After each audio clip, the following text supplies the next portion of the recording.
del momento, el sex symbol. Estamos hablando del protagonista de la serie Inocente, que es #1 en nuestro país desde su estreno y por supuesto está entre las 10 más vistas a nivel mundial. Estamos hablando del querido Mario Casas. Muchas gracias por esta comunicación. ¿Qué tal? ¿Cómo va? Muchas gracias a vosotros. Todo muy bien. ¿Sos consciente del éxito que está teniendo el Inocente en nuestro país desde el día de su estreno #1 y a nivel mundial entre las 10 más vistas? Bueno, te llega un poco, ¿no? Pero no. Al final, pues ahora al hablar contigo y demás, pues uno es más consciente de que está funcionando, ¿no? Y que, bueno, al final una ficción, en este caso, pues española, pueda dar la vuelta al mundo como es el Inocente y la puedan ver en otros países y que puedan disfrutar de ella y a la vez pues haya atrapado de esa manera. Desde aquí pues felices y contentos. Algunos mensajes llegan, ¿no? A lo mejor a algún amigo de allí que te puede mandar un mensaje, pero sí, uno al final tampoco sabe cuánto abarca de manera real, ¿no? Un proyecto y cuánto llega a la gente al final. Es increíble lo que está sucediendo, es todo un fenómeno. Estamos con Guillo y Javi que te quieren hacer preguntas. Javi. Mario, ¿cómo estás? Un placer hablar con vos. ¿Qué tal, Javi? Quería preguntarte sobre Mateo, sobre este personaje, ¿no? Que ya nos tiene hipnotizados desde el capítulo 1, pero preguntarte el detrás del armado, porque es un personaje que se cuenta la historia 10 años antes, después nos vamos a la actualidad. ¿Cómo hiciste para prepararlo? Más allá de los guiones, vos como actor, ¿cómo es la cocina de la preparación de los personajes? Era bastante complejo porque es verdad que el Inocente es una serie que trabaja mucho desde lo técnico y desde el guión. Al final el guión es lo más importante por todo ese puzzle, ¿no? Que va a ir teniendo que ir colocando cada pieza el público. Entonces estábamos muy a la merced de eso, ¿no? De lo que es el guión y los tecnicismos y el tener que decir una serie de textos para que al final el público entienda y vaya afín con la historia. Pero sí es cierto que a la hora de componer el personaje y crearlo, yo tengo 34, voy a cumplir 35, lo más difícil era volver a esos 20 y pico años, ¿no? Que es donde empieza la película y donde pasa el detonante, matando a ese chico en una pelea sin querer, y era volver allá atrás, porque es cierto que había que buscar esa frescura, esa inocencia, que a veces pues con los años se pierde un poco, pero sí gracias al director, cuando van pasando esos 7, 8 años, pararon un mes y medio, ellos siguieron grabando otros capítulos y me dejaron mes y medio para cambiar un poco físicamente, porque el personaje pasa 4 años en la cárcel y digamos que se prepara físicamente, el volver a crecerme el pelo, porque me raparon, cortaron el pelo de verdad en toma, la barba, es decir, sí hubo un proceso físico, sobre todo de cambio, que gracias a Oriol Paulo, el director, pues pudo estar, ¿no? Y creo que eso es bastante notorio dentro de la historia y visualmente creo que funciona. Mario, ¿cómo estás? Te habla Guillermo. Bueno, también realmente la disfrutamos, la hemos visto y también hay una particularidad en lo que es tu trabajo más allá de la caracterización del personaje. Siempre te involucras en lo físico, digo. Este personaje tal vez tenía una cuestión más de la mente, de lo interno, de la historia, pero tenés esa particularidad en tus trabajos, ¿no? También el cuerpo se lo ponés, lo pensás, eso, has tenido que bajar muchos kilos, has tenido que subir peso también. Sí, había algo dentro del personaje que dentro de llamarse el Inocente, para mí yo trabajé con el director, había algo curioso, que aunque ya la serie se llame así y te puedan presentar a ese inocente, al final, por muy inocente que seas, dentro la gente tiene cosas, ¿no? Y tiene sus fisuras y todo no es positivo, ¿no? Lo que se enseña hacia afuera suele ser lo positivo, pero al final todos llevamos nuestra mochila cargada de muchas cosas y en este caso del pasado, ¿no? Que es lo que habla el personaje.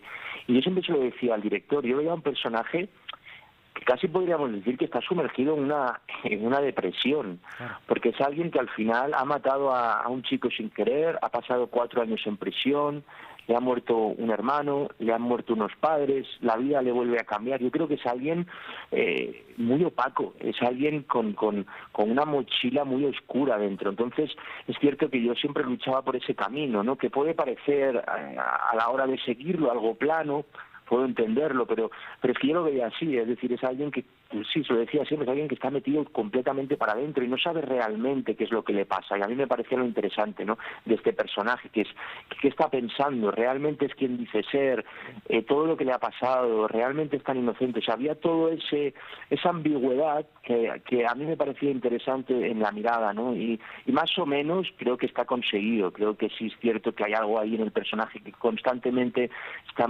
en tierras movedizas y no sabes muy bien qué es lo que le pasa y hacia dónde va. Por lo que contás parece que hubieses hecho una investigación psicológica del personaje, muy al detalle para lograrlo. Sí, yo siempre he trabajado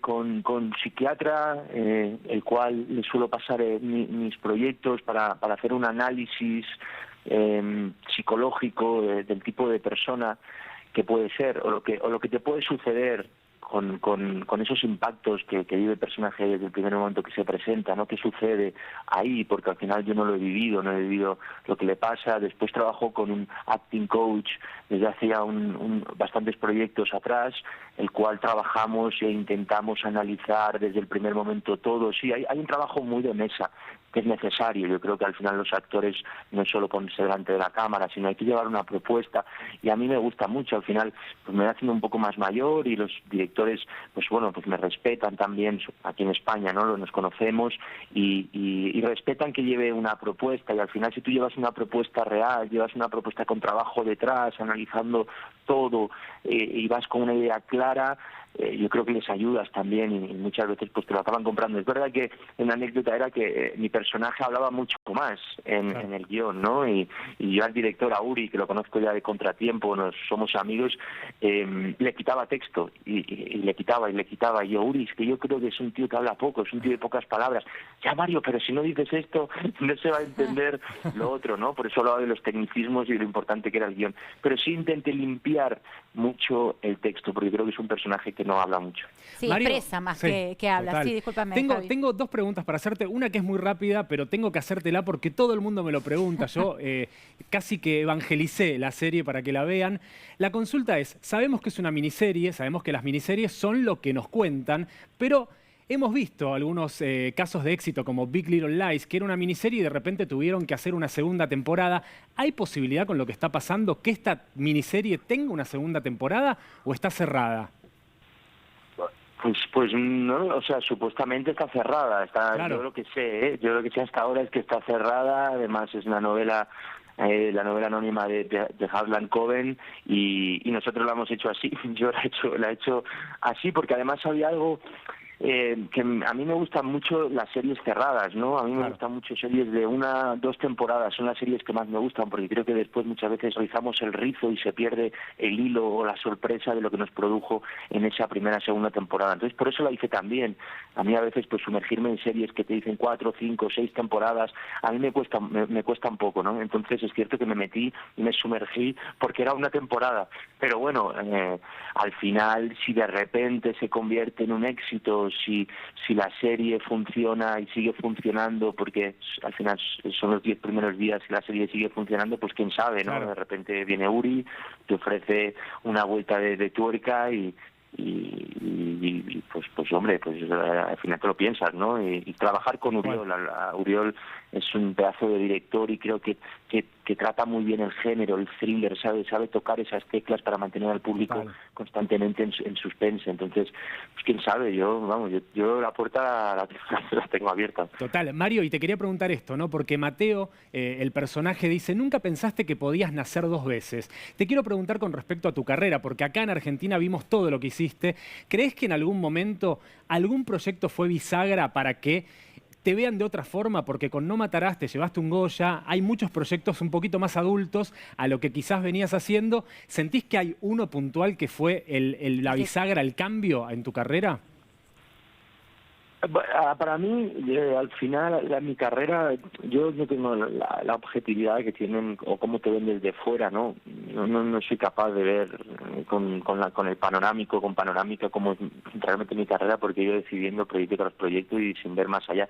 Pero si hay un proyecto bisagra y que cambia mi carrera, es 3 metros sobre el cielo. Claro. Es un proyecto que no es porque al final era el tono era teenager, ¿no? Era un público más adolescente, más joven, pero es cierto que a partir de ese proyecto yo venía a hacer más televisión, alguna película puntual, pero ese proyecto me da a mí la oportunidad de que directores o productores, por el éxito que tuvo en España y también en Latinoamérica, productores, directores o directores conocidos, directores de una calidad que tal vez de un tipo de cine que yo no había hecho, pues empiezan a querer contar conmigo, ¿no? Por el éxito o esa repercusión que tuvo 3 metros sobre el cielo, y a partir de ahí empiezan a ofrecerme distintas cosas con directores pues como Marcelo Piñeiro, Alberto Rodríguez, Alex de la Iglesia, y todo viene a raíz de eso, ¿no? Dentro del cine, porque tal vez en España cuando se estrenó 3 metros sobre el cielo, el cine tampoco, de repente era raro que una película de adolescentes, una película con ese tono fuese un éxito, ¿no? En España no estaba pasando en ese sentido, entonces,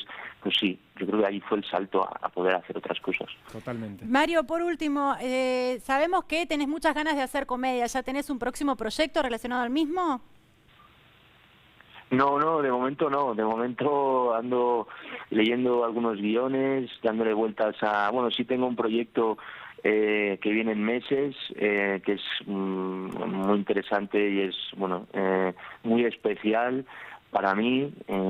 Pasa que todavía no me dejan decir, pero va a ser algo... Te va a llegar bonito. un proyecto desde Argentina, te lo digo, porque me contaron que te van a proponer una comedia en Argentina. No te puedo contar más. Ya te va a llegar. Y más uy, pero eso es un peligro, cuidado. O sea, eso es un peligro, porque los actores argentinos ya sí son podríamos decir la cuna de la interpretación, y ya si nos vamos también a comedia, cuidado donde me meto también, ¿sabes? Porque al final te comen, es decir, hay que a ver con quién y a ver dónde, ¿no? Porque es cierto que ahí la comedia y el tono, es decir, lo tienen son los mejores, ¿no? Pero ojalá me ofrezcan una comedia, una buena comedia, y si es en Argentina, pues sería, vamos, un honor, ¿no? El poder ir allí a hacer una comedia, y al final sí tengo que decir que, o sea, me apetece mucho, porque hay una cosa menos intensa en la pre de las comedias, que puedes disfrutar más, puedes jugar más, reírte. Pero es verdad que cuando empiezas la película, la comedia, como se dice aquí también, es muy jodida, porque es verdad que la línea de la comedia es muy fina y tienes que estar en la nota perfecta, ¿no? Ni querer hacer reír, ni sino ser realmente el personaje y tener un tono perfecto. Entonces también, cuando ya empieza un rodaje de una comedia, también es difícil y es igual de intenso que lo que puede ser un thriller o puede ser un drama, ¿no? Pero estoy deseando el poder hacer una comedia. Ojalá así sea pronto. Muchísimas gracias, Mario, por esta comunicación. Ha sido un placer. Vale, igualmente. Muchísimas gracias. Gracias, Mario. Chao, gracias. Nos vemos. Chao, gracias. Y ahora sí, hacemos una breve pausa. Impresionante, contó que de una quiere hacer comedia. Claro, como que está un poco encasillado, ¿no, Javi? Totalmente. Teníamos que frenar y él seguía. Sí, o sea, él estaba muy a seguía. gusto. Ya nos redondeé, pero él tenía ganas de charlar. Ya lo veíamos en el practicante con Guille Fénix, ya tiene alguna experiencia con argentinos trabajando. Totalmente. Y lo que le dije de proyecto de comedia en Argentina, estuve reunido vía Zoom, ¿no? Claramente, con una gente que tienen un proyecto para presentarle, y ojalá que le guste. Y yo igual justamente... no se conocía este éxito de la serie Inocente todavía, cuando se lo iban a proponer, porque hace tiempo viene proponiendo hacer comedia. Venía de antes, y yo cuando me preguntaron, porque me contaron de dónde venía, ¿sabes que les nombré Mario Casas? Digo, me parece que Mario tiene que hacer algo diferente. Claro. Y lo tenían como pensado. Me parece que ojalá agarre viaje. Y las argentinas felices, lo siento, Guillo, pero las argentinas estarían muy felices de tener a Mario Casas aquí en el país. Bienvenido sea acá a la Argentina, más talento español, claro que sí. Vamos a la pausa con No Te Va a Gustar.